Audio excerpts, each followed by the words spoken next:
So I'd like to hear about some of the upcoming products that Cisco has in video, both for the consumer, I know you're doing interesting things there, and especially for the enterprise. Okay, so I'll mostly cover the enterprise side. But on the enterprise side, we've announced a new product family called Enterprise CDS, which is a content distribution system to allow companies to optimize the placement of video.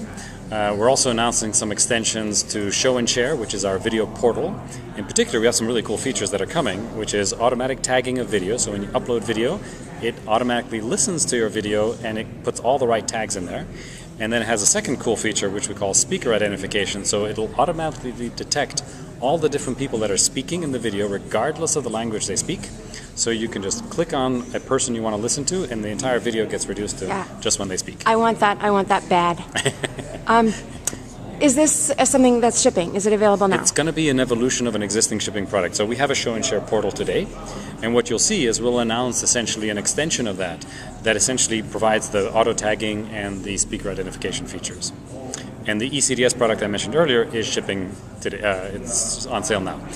And is this something that would be used with an existing video library, or is it something that it would be used with only? No, you can use it with an existing video library. The biggest problem that it solves is really two. One is, let's say you've got a great video that you're sending out to all of your employees tomorrow.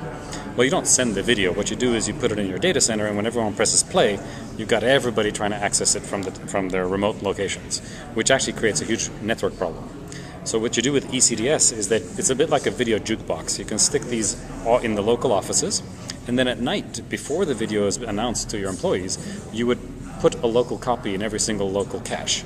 And then when I press play and I'm sitting in a small field office, the network actually intercepts my link and says, oh, actually, I've got a copy of that right here. Let me fetch that one for you so that you don't have to go across the wide area network, because that's going to get completely hammered by everybody trying to download that video at the same time.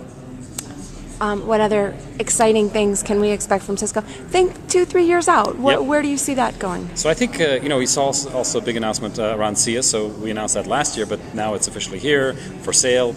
I think the tablet space is going to take off like crazy. And I think SIA, with its enterprise features, App Store, linked into video communications, call manager, security features, able to be managed by IT, will be a great benefit. So I think that's one big change, I think.